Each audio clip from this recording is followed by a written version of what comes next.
And we're live. Hey, hi everybody. Good evening, or whatever it is whatever time that you're in. Hi. What are people sipping on, and where are you tuning in from? So, always my two questions. And I'm going to jump right into our conversation today because I'm Muffet. I am going to try and keep this at the 15-minute mark. And today we're going to be talking about codependency, which I know has been in a lot of people's minds for a while. So, hi, Randy, Detroit and water. Let's stay hydrated. I love it. Anybody else? What are people sipping on? What are you sipping on? I feel like I should have like some music or something. When I used to do the TikTok lives, I used to have a little background music, and then we would have conversations about what some good music recommendations would be for like some background music for therapy talks. So that's used to be really fun. Tuning in from Delaware and water. Y'all are some water sipping people on these lives. I'm looking this way because my dog is like over there pitter pattering. But yeah, there's a lot of water having on these lives, which I love. South Carolina, water also. Yes. Yeah, I think I should probably like do some like music on these lives. I feel like we can enliven it a little bit. But let's get into codependency because I do want to leave you all with three very concrete, very tangible, attainable, and doable steps to actually clear your life of codependency. And there will be a lot more that I will be covering on this topic within this week because I know it's a big topic. I know there's a lot to cover, and I don't want to limit what I'm able to offer you. So I do want to make sure that I am giving you as much about codependency as I can. So this live is just the first step, right? It's just the first little nugget of information that I'm going to throw out there. But I do have an extended version of what I'm going to show on this live that I am doing a video on so that I can have that information to all of you within the week. And you can have even more tools and more tips and more techniques, more practices, more of the things that you're going to be needing in order to disrupt codependency. So I want to make sure that you're aware of that this is not it, not all of it, but it is the beginning of our conversation on codependency on this channel. So what is codependency? I mean, I think that I am no longer stepping into conversations or into lives or into anything that I do without first explaining what the actual terminology is, because I have taken for granted the fact that some people aren't like fully familiar with what it is. They may have a version or an idea of what codependency or any mental health terminology or relationship based terminology is, but sometimes we don't really have a full grasp. So the definition, as I know it and understand it, is for a person to have an excessive emotional and psychological reliance on someone else. And typically, codependence is something that is developed in relationship with other people, meaning that you didn't just, come out of the womb codependent. You weren't born codependent. You learned to be codependent, meaning that codependency is learned behavior. It's learned relational behavior. That being said, it can also be unlearned. And that's the beauty of a lot of the experiences that we have around relationships, around trauma, around being hurt, that whatever it is that we're left with and that now becomes a part of us can also be discarded and unlearned and no longer be a part of us should we wish to take the step to unlearn it, right? And so that's why we're here.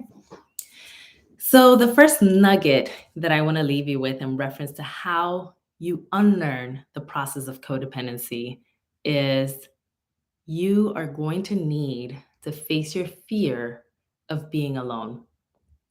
Codependency is one of those relational experiences that makes you feel like you can't disentangle yourself from another person.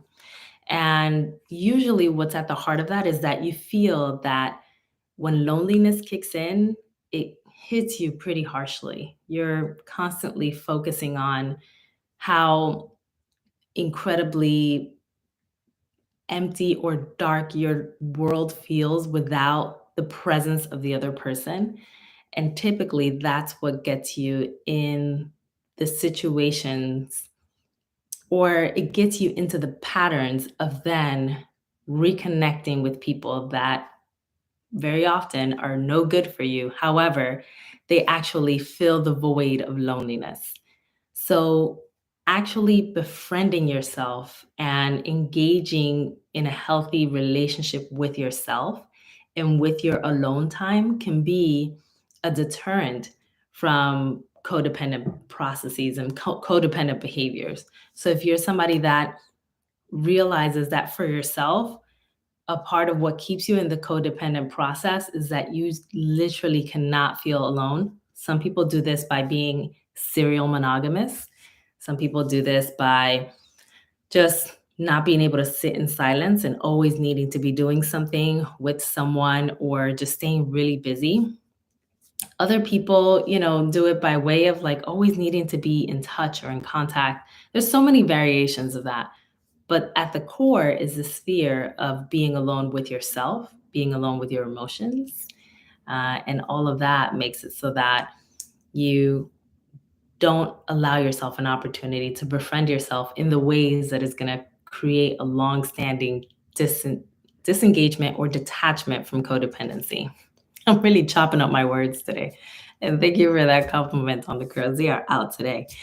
Um, the second nugget that I want to leave you with is the understanding of having to tune into your own needs, which is, as you might imagine, such a core and important aspect of codependency work.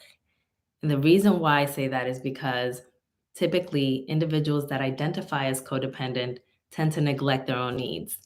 They have been pre programmed to be attuned to the needs of others, and as a result, have disengaged so profoundly from their own needs that they don't even really know what their needs are at any given point in time, but especially when there's people around them, when there's people around them that need them.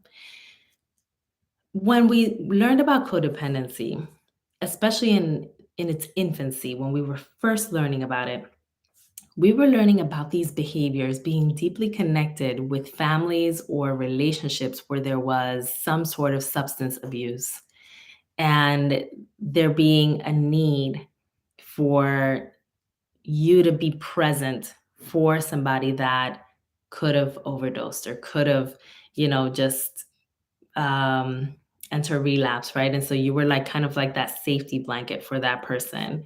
And there were other different ways in which codependency would show up in the addictions process. But we learned about them very much from the relationships that were held in this very complex world of addictions. And what happens when a person is attending to someone that is in an addictive process is that they're attending to them so much. Let's say it's like a parent that comes home having been drinking the whole day, and the child or teenager has to tuck them in and make sure that they're well. And if they're throwing up, get a bucket. And so they're neglecting their own needs as a child to attend to the needs of this alcoholic parent.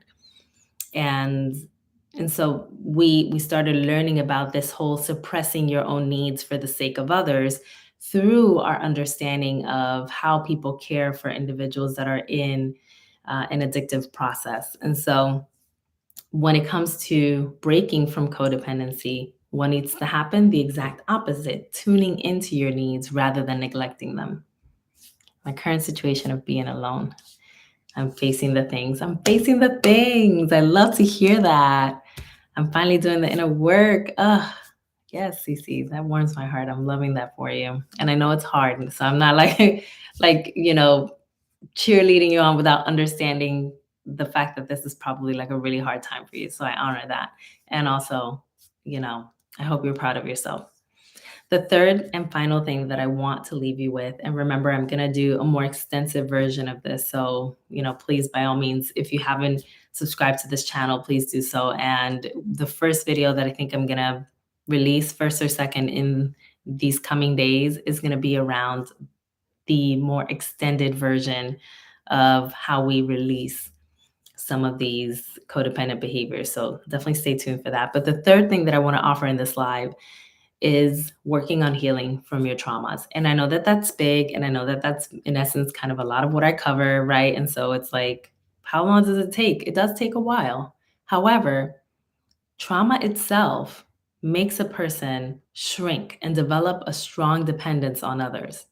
Any experience of emotional trauma will have that consequence. When a person is traumatized, when a person is living with trauma, they will have and develop unhealthy coping mechanisms in order to survive.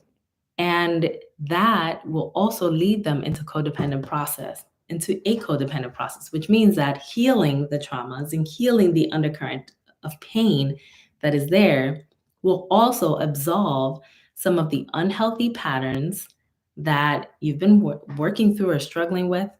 And that will also shift you further away from codependency. Any thoughts, any questions? New Jersey, okay. I'm a Jersey girl, so I'm a little proud there.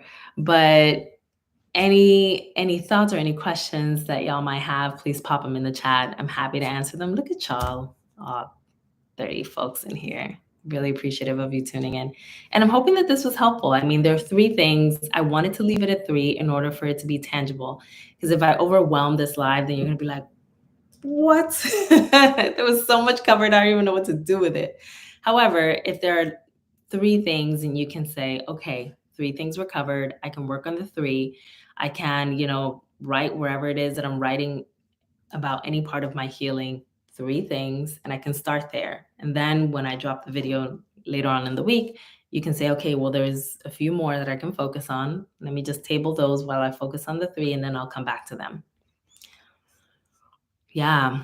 Jersey girl too, CC. Yes. So what does tuning into my needs look like? Wow, that's a big question. That can be very individual. So it's about what I would start with just a question, literally just like closing your eyes and just palm to heart and just saying, what do I need right now?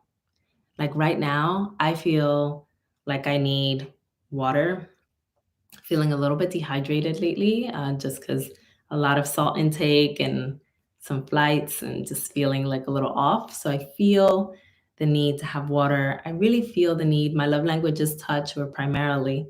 And I feel the need to feel like a hug from somebody I care about.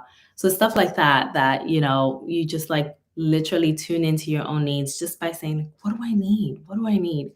And that is a very individual process. So it's just the way that I modeled it for you. So I don't want to say, hey, there's this like practice and this strategy. It's really about just sitting with yourself and asking yourself the very critical question, what do I need right now? Can one totally heal? It's just like if you injure your foot, like you'll always have maybe a little bit of pain, you'll always have a scar, right? Like if, you broke a bone or something, there's always going to be some element of a scar. But let's not be afraid of that.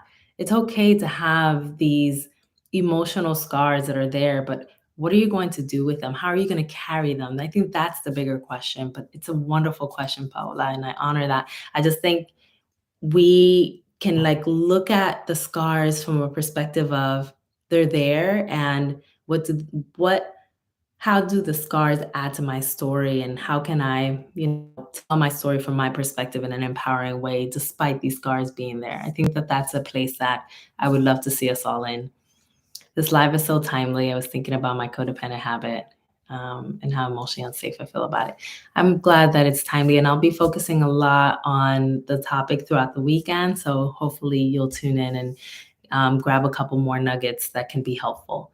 So that's all my time for this live. I'm going to actually shift over to the Spanish side and do the live in Spanish. Wish me luck.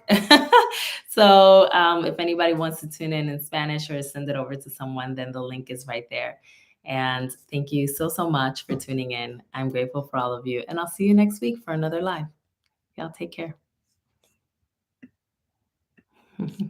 Good luck. Thank you.